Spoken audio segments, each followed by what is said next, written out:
Good morning, everybody. This is Krista with Magnolia Ridge Farm and Gardens, and I want to go over my first Azure haul plus Costco. And I'm not big into the hauls. I don't plan on doing a ton of these. However, this is my first Azure haul, and I've been watching people do this, gosh, for a couple years now. Last year, it seemed that more and more people were using it, I guess, but I didn't start looking into it until fall of last year, and I didn't really bite the bullet until this past month after using or doing the Pantry challenge and seeing how Three Rivers and Becky and a few other people were using their Azure things. I started looking more into some of the bulk and looking at what was available at Costco, which is my normal bulk place to purchase from.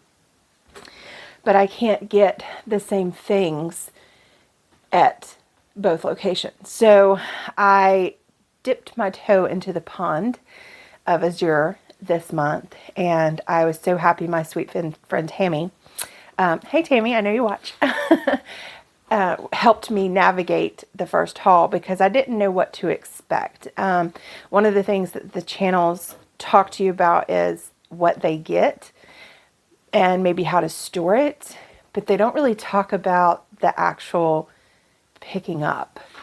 So I guess this is universal. I don't know, but the way ours worked is we all met at the location where the truck was coming in. And once the truck got there, everybody formed a line, and there was, I think, about 100 people. I know they said, I think 72 orders were coming off the truck, and some people had multiple people with them. So there was at least 100 people there. So we all lined up at the back of the truck, and they just hand things off the truck. So they would just, the next person in line would be handed a box, and on it is labeled the name of the person. And so the organizer had like subway tiles, long white tiles, and with a dry erase marker had the person's name and how many packages they were expecting, and had them laid out in alphabetical order in the parking lot. So it was very efficient because then you just took your box or your bag from the truck, looked at the name, and went and found the tile, put it down, got in the back of the line, and went back through. And so the first little bit, there was a lot of, standing in line, talking to people, which was fun. Got to meet some people. But that entire truck was unloaded in less than 30 minutes with all those people. And some people had just massive piles of stuff. And they also had 5 people kind of on the corners as security, because I actually did witness someone come up and say, hey, I want some free stuff. Is this a donation truck? And no, this was not a donation truck. This was, you had to pre-purchase, and people are picking up their orders.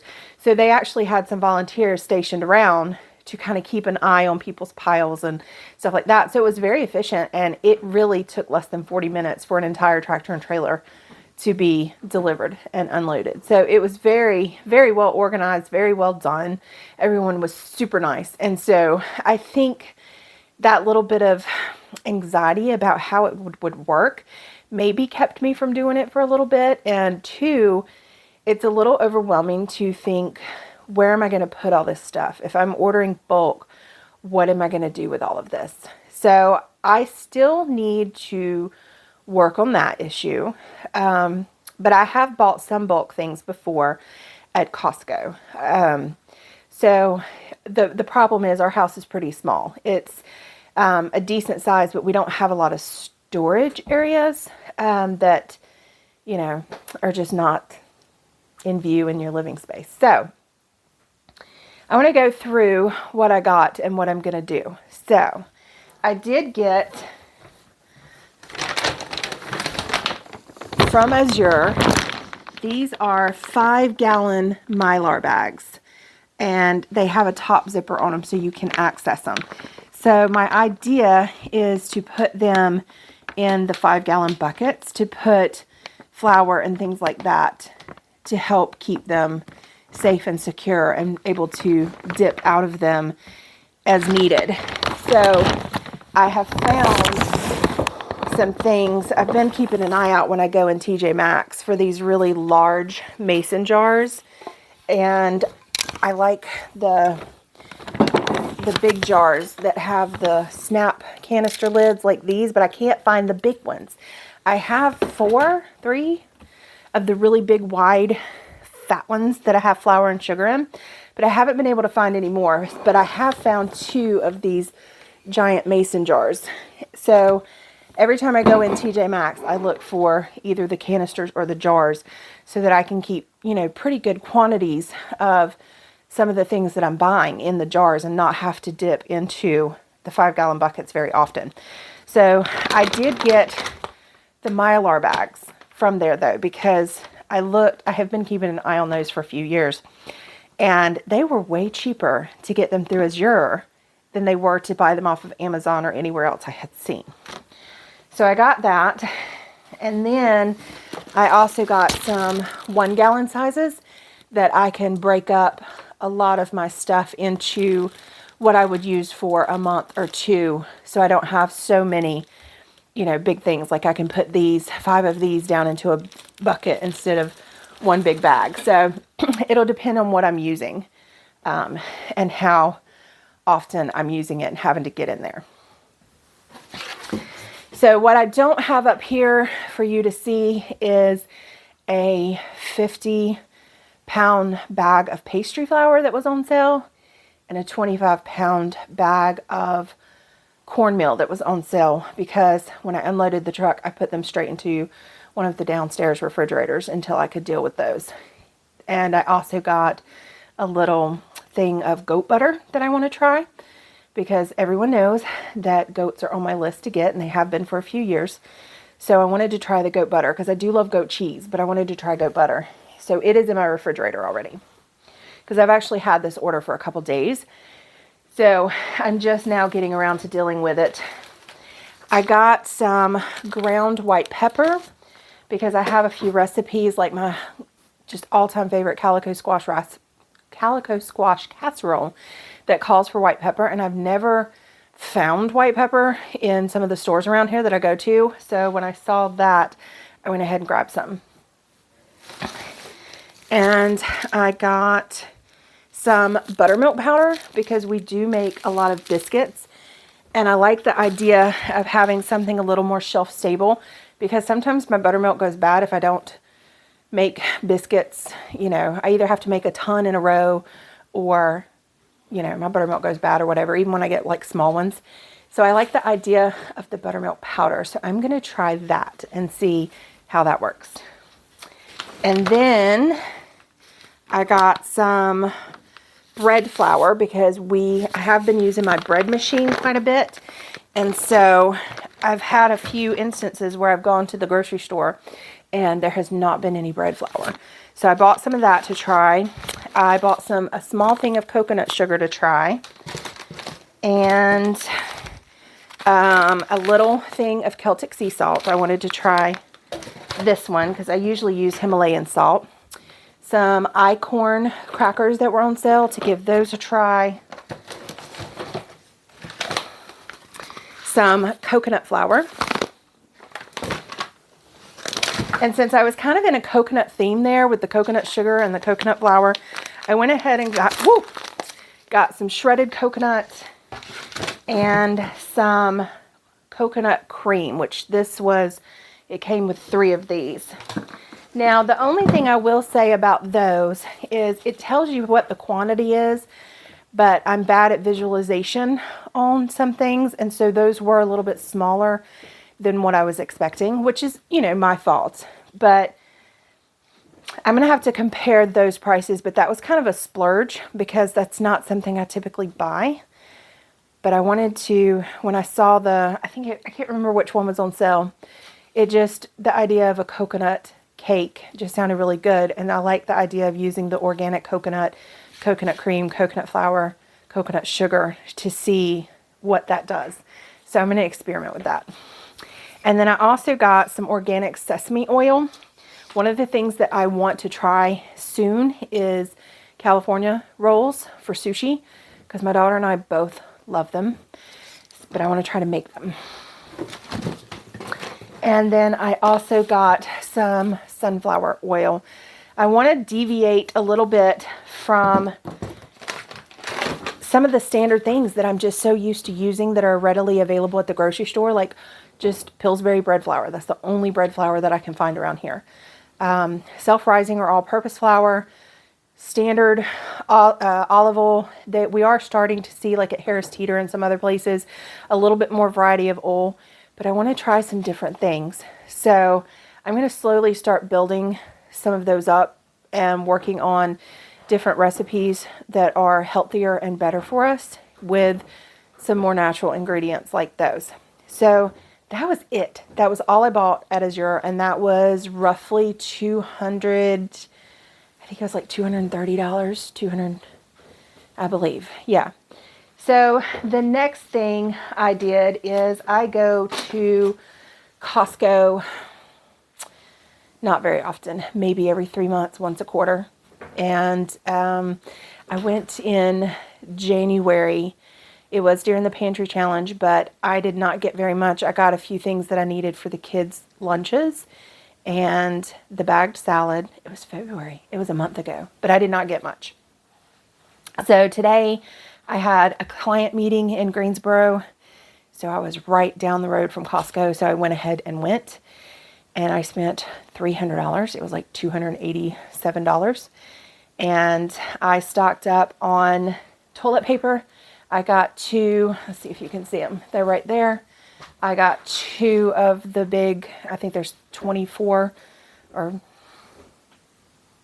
oh no, there's 30 rolls. So that goes over a month for our family of 4. So I got 2 of those because like I said, I don't go, but usually once a quarter. So 2 of those will typically take us almost through until we go again. So I got 2 of those, and they have gone up in price. I used to pay around $12, no, $10.99, I believe is what I was paying 2 years ago at the beginning of the pandemic before the great toilet paper shortage. They were $10.99 when I would go, and today they were $18.99. So they're getting close to double the price they were 2 years ago for toilet paper. And then I also got some snacking nuts for my husband. He loves to munch on trail mix and nuts. I cannot eat nuts because I am allergic, so these are all him, and my daughter will eat them too. And then I did get some organic applesauce pouches right there, some Vienna sausages. We do keep these around for emergencies on the weekends, like when we're out working in the yard and stuff and the kids want something easy, they will open a can of Vienna sausages and grab a bag of chips or something like that. But I want to move away from all this processed foods, which the only time we ever use processed foods are typically for lunches, because they are easy to pack and easy and quick to get when we're so busy. But I do want to start getting away from that and start preparing meals more, as far as like freezer cooking and bulk cooking and things like that. And if you hear something banging around in the background, that is my chicken that is doing really, really well. She is almost recovered, y'all. She's not laid an egg. She is pooping out egg yolk and whites now with her poop. But she is walking normally. She's singing. She's talking. She's running around, driving us crazy. And she is attacking a little snack bar for chickens. It's like corn and mealworms, compressed together, and she's got it on the kitchen floor, and she's like attacking it and chasing it around, so you can hear it banging. But we are actually going to build her a chicken tractor, a little mini chicken tractor coop that will fit in the garden in between the rows, and she is going to move out there because I don't think she's well enough to be put back in with the flock. And I've got to do a little more research about whether the antibiotics that we gave her, if there is a withdrawal time. I was thinking it said never again to eat the eggs, so then I would not be able to mix her. But she's not laying eggs. She's just pooping out the egg stuff, no shell. So I've got to investigate that, but she's doing so good. I don't want to put her down now. So She may become a garden bird and live adjacent to the chickens in her own private chicken tractor. I don't know. We're going to find out. But anyway, that's what you're hearing. So I did get some on-the-go coffees. I have gotten really spoiled with these. They're so easy for me to grab in the mornings when I'm trying to get the kids to school. I've got to get back in the habit of making my coffee, but I'm going to leave that for a summer goal when I'm home and not having to get them out the door so fast. It's a lot easier for me to do that, but these have been my lifesaver lately, is the bottled coffees. I did get some Kool-Aid jammers for the kids because that was one of the cheapest on-the-go kids drinks for their lunch boxes. But I mean, they do carry water bottles, so if I miss it, it's fine. So we will space those out. The other things that I got there, I don't know if you can see me. Yeah, you can see me over here. It tries to get a little dark because of the window. But this salad that I ended up getting during the Pantry challenge, and it was just like the best thing since sliced bread because we were craving salad so bad. It was the Ultimate Everything Chopped Kit with everything basil seasoning. Oh my God. I still think about the salad. So they had some. So I got 2 more bags of that. And one of those will be dinner either tonight or tomorrow night with the $4.99 rotisserie chicken that I bought. I hate buying chicken or meat because we are pretty much 98% self-sufficient on meat. The only thing I buy is pretty much bacon. But when it's already cooked and it's only $4.99 and these are pretty big rotisserie chickens, it's such a time saver. So I went ahead and grabbed one of those because we can use that meat with the everything chopped salad kit and I don't have to cook, which will either save me tonight when I'm out in the garden, or we can do it tomorrow night when I have class, because I am in class for the next few weeks. And so Stephen is having to do dance mom duty on Wednesday nights for me. So we're extremely busy. So I will either do the frozen lasagna that I made extra and is in the freezer for tomorrow night and do this tonight, or cook something tonight and save this for tomorrow night and save that lasagna for another night. But I also got one of these trays. My husband loves these trays. He and my kids, well, and I will too, but he mostly will just sit there and eat that whole tray with the kids. So they've gotten really expensive at our regular grocery stores. They're $15 to $20 now. And this one was $7.99 or $8.99. I can't remember which one. It was around $8, which is the cheapest I have seen a vegetable tray in a long, long time. So I went ahead and got that. I got some croissants for my kids. They adore them. And I have not ventured into trying to do any type of layered or puff pastry. There's my other salad. And the rest of everything I got was dish detergent, laundry detergent, jet dry, things like that. So not anything extremely exciting. I did find, if I can get to it, this though, and it is these Pro Keeper Fresh Produce Keeper Set. And I know my phone's turned around backwards, but it has the snap-on lids, and it's specifically for putting your vegetables and things in. And I want to become more diligent about getting things out of the garden and going ahead and washing them and getting them ready to eat. And even things that I buy, because sometimes they will get put in drawers. And if I'm not specific about, what can be eaten, what can't, some things will rot and then some things will be out the first day. So I want to get a little bit better about having my refrigerator organized. That is one thing that I learned during the Pantry challenge, to be more, I can't think of the word, but more specific, more intentional about how we prepare our food and what we have available and when we have it available and how we store it. So I did do that. And I got one of the enameled cast iron pots. They are normally $40. They were on sale for $30. So between those two things that were not grocery items, they were an extra $50. So if I took those two off, then my Costco bill would have been right around, like $230.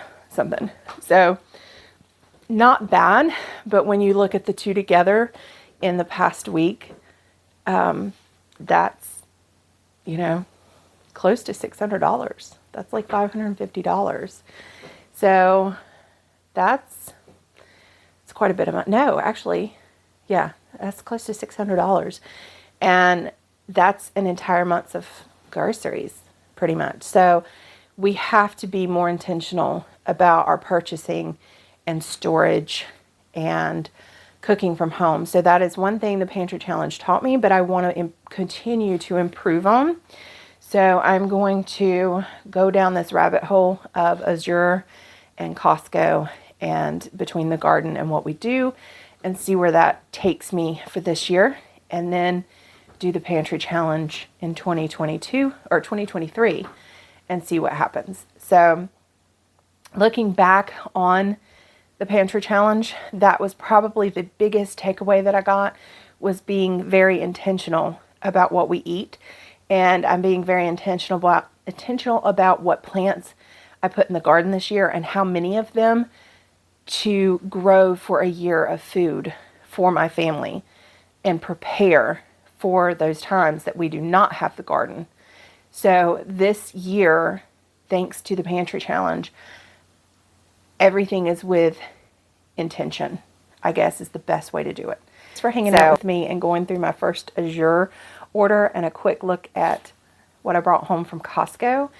And we will see how this plays out as we continue over the next few months. I don't know if I will do hauls per se, but I do want to bring this up and document how I change the way we purchase and the way we eat to see if there is improvement in our budget, in our lives, in our health, and, you know, keep track of it on this channel, because that is what this is for, is to track myself and hold myself accountable and have everyone hold me accountable. So again, thank you, and I will see you on the next one.